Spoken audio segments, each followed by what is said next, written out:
Hey, I'm Kathryn and I'm Chief Executive of Culham St Gabriel's Trust. Hi, I'm Fiona and I'm Education and Programmes Manager for Culham St Gabriel's Trust.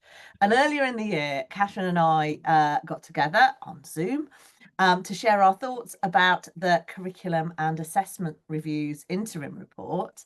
And we thought we'd do the same now for the final report. Now it's here and it's got a landmark recommendation for RE in it. So don't keep us in suspense then, Fiona. Tell us about this landmark recommendation regarding RE. So you can tell I'm a little bit excited about this. The review report recommends that RE is added to a national curriculum, the new national curriculum for England. The report argues that this is going to improve access to high quality provision and prevent further diminishment of our subject. The report acknowledges that there are kind of sensitivities and complexities, and therefore it's unrealistic for this to be immediately achieved. But there's a staged process that is required. So this is a really watershed moment, and as you can tell, me and lots of other people are welcoming it because lots of people, including Culham St Gabriel's, have advocated for this for such a long time. So why now, Kathryn? Why do you think this recommendation has been made at this time? Yes, well, I confess I haven't read the entirety of the report for all the other subjects, but I did read the rationale behind the decision-making process for the entire review, which comes at the start of the report. And there is this real commitment to social justice, a high quality and inclusive curriculum for all, smooth transitions that support progress, and a curriculum that actually reflects our society. So this must have underpinned the decision to recommend that RE goes into a new national curriculum. It's very much an equity argument, I think, a social justice argument, an inclusive argument that really has children and young people at its heart, I think. So this was obviously a recommendation to government. Fiona, do we know what the government thinks about it? Well, we do. We didn't know if we'd find out straight away, but we did. So on the same day, the government's response came out. The government welcomed the review's work on RE and the careful considerations that the panel gave, both to how to support the teaching of the subject and its potential inclusion in the national curriculum. What the government said was that they would be guided by the sector on this important issue and that there'll need to be a clear shared position from the sector on the future of RE. They want to see the sector, so that's all of us, have consensus on an RE curriculum that could be deliverable within all schools as a part of a well-sequenced and structured national curriculum. And if the sector reaches a consensus on whether this is achievable, then they, the government, will consult on the content of a draft RE curriculum and on proposed changes to the legislative framework within which RE sits. So this is going to require everyone in the religion and worldviews community to come together for the common good. So I assume that's going to mean listening to one another, learning from one another, probably lots of humility, I should think. As you said, the report says that it's kind of a two-stage process, with the first part being chaired by Dr. Vanessa Ogden. Vanessa led the RE strand for the review's work up to this point. And I think we can all agree she's highly respected and a really trusted convener.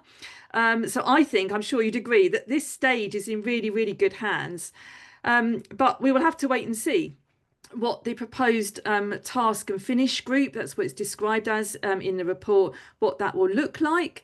But I'm sure that if consensus is to be achieved, then this group will seek to listen to and liaise with the voices of as many stakeholders as possible, I should think. So teachers, religious and non-religious community groups, senior leaders, and perhaps most importantly, the voices of young people, because at the end of the day, that's who it's for.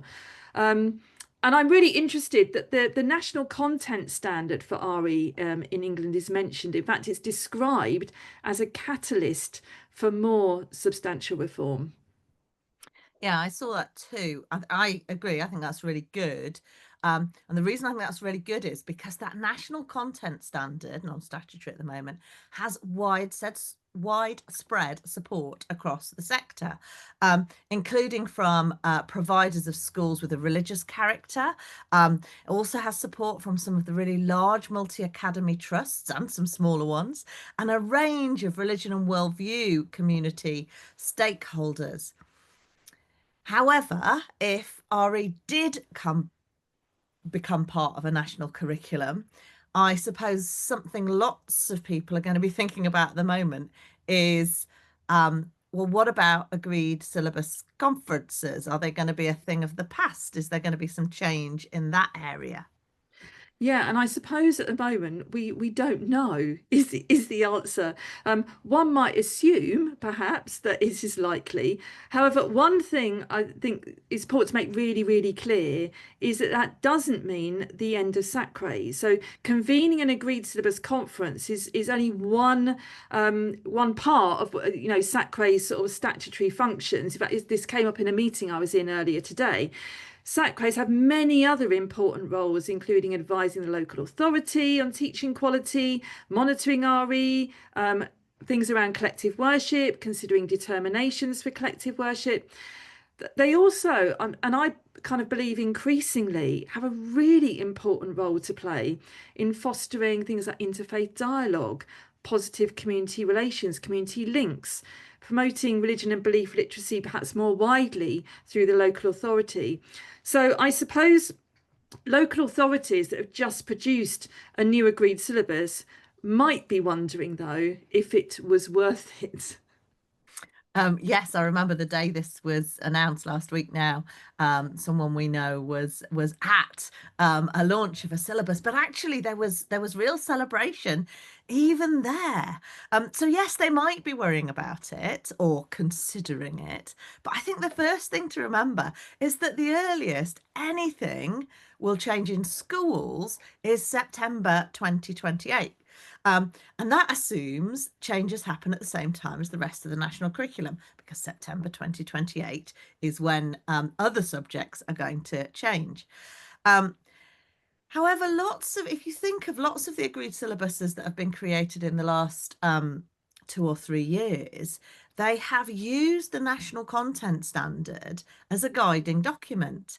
And they're also, many of them are utilising the suite of resources that were developed by the RE Council on a religion and worldviews approach and were trialled in various different groupings, including some SACREs. And so it's likely that those sorts of documents that have been used by those writing syllabuses are also going to be used in setting up programs of study for RE in a national curriculum. Mm. And you mentioned kind of the beginning, the rationale in the beginning of the report. I think another really interesting document was the conceptual paper that was developed by the Curriculum and Assessment Review Panel earlier this year and was released, I think, the same time as the interim report, or maybe just Yeah. before. Yeah, no, it But wasn't. that Quite a lot of people missed it, didn't they? I think quite a they lot of people did. missed the conceptual paper. And it's really worth going back and looking at that, Yeah. because what it did was it set out a rationale for programs of study. And if you do go back and read it, when you see it, you'll see it's very similar to approaches that are used by many teachers of RE, that of substantive, disciplinary, and personal knowledge. Haven't heard those anywhere before. Yeah. So teachers should, of course, continue to use their current syllabus, continue to do what they do every day, which is develop well-sequenced lessons and look forward to a potential national curriculum that builds on what they're already doing. Yeah, absolutely. And just thinking about that local dimension as well, again, if you look at national curriculum subjects like history or geography, for example, they've got a really strong local dimension. I think I haven't read for in detail, but I think that some of that's enhanced, I think, in what comes through in the recommendations this time. So perhaps RE might learn from them as well. How do they do the local?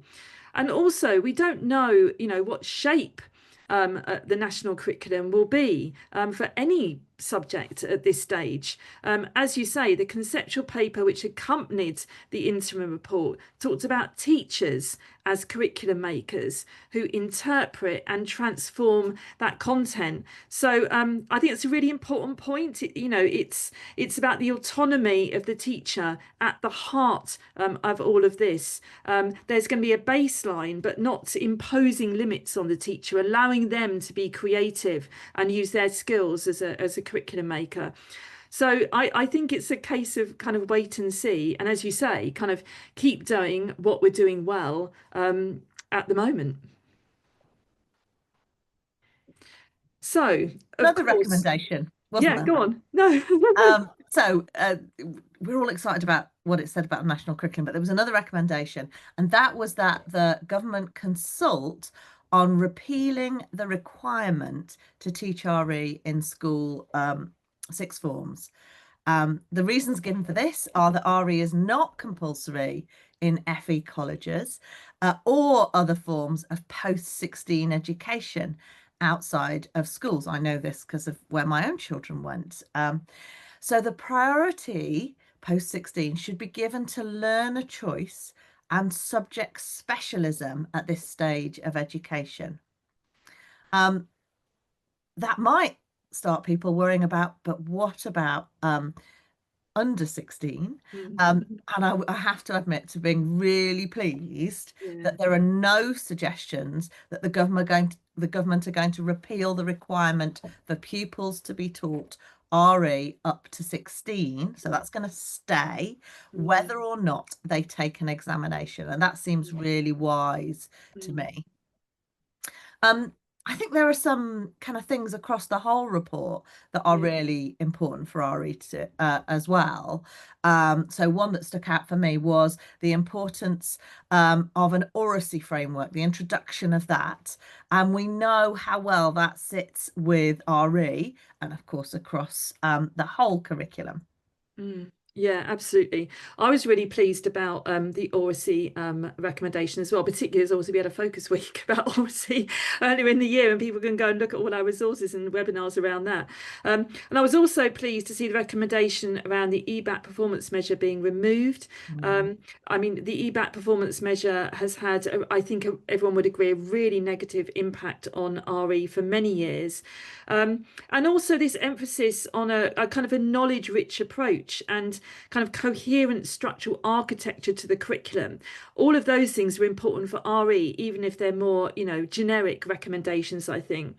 Because this, I think, aligns really well with the religion and worldviews approach and its kind of emphasis on deep understanding of concepts. Was there anything else that you noticed that you thought was particularly important? I was pleased to see the focus on children, children and young people. That's why we do it. Yeah. But on young people seeing themselves in the curriculum, so that the curriculum, and this wasn't just RE, this was across the whole document, the curriculum is more inclusive. I was also really struck by the constant emphasis on high standards must mean high standards for all. And that runs through the recommendations as a key principle. And I think that's important for us to grasp as an RE community. But I suppose the other thing to think about is what didn't the report say? We talked lots about what it did say, but what didn't it say? Yes, I suppose one of the things that it didn't say was anything about the right to withdraw from RE. And I can understand that because the report was very much about the actual curriculum itself. And there is no recommendation, there's nothing said about it. So I think we can probably assume, I might be wrong, but I think we can assume that this will remain. There is no change on that. But again, we do have to wait and see, what does the next stage of the process offer. But yeah, the review is particularly about the curriculum specifically. And so I think anything to do with the right to withdraw was probably out of remit for the review panel. Mm. So Fiona, earlier in the year when we talked about the interim report, we both said we were hopeful, I think very hopeful actually. Are you still hopeful? I am, but I'm also aware. So I've got my hat of hope on. But I also know it won't be easy. Mm, And the thing I'm really hoping is that the community, that the sector, the RE sector can come together and make this happen. mm, Because here it's kind of been given to us. Um, and I know that there's such a commitment and a passion in our sector. I've just every confidence that we will, because we know this is for the common good. Um, and I've got to admit, I know there's lots of us are thinking, well, it'll be okay if so and so, insert name there, is writing it, or if it includes this bit that I do. But I was struck by the comment in the document that reminded us there will be trade-offs and that mm, all parties will have to make compromises to achieve consensus. It reminds me of who we're doing this for, which is, mm. of course, children and young people. Yes, I agree. And I think I mentioned this in a religion media centre, a little webinar. I think it was actually on the day the report was launched, that, at the heart of this is every child and every young person. They are at the heart of the next steps, and we need to have them in the forefront of our minds. And I've been using an analogy of kind of reaching Everest base camp. We've kind of reached Everest base camp, but now we have to climb Everest. And I think we're really well equipped. We have experts, we have amazing experience. We've got an incredible group of committed people who really want this to happen. And above all, we have an amazing guide, I think, in Dr. Vanessa Ogden to help us through this. Many people would say as well, I don't want to take the analogy too far, but many people would say we've been in training for many, many years for this. So perhaps now's the time to go for the summit. Thanks, Fiona. Yeah, thanks, Kathryn.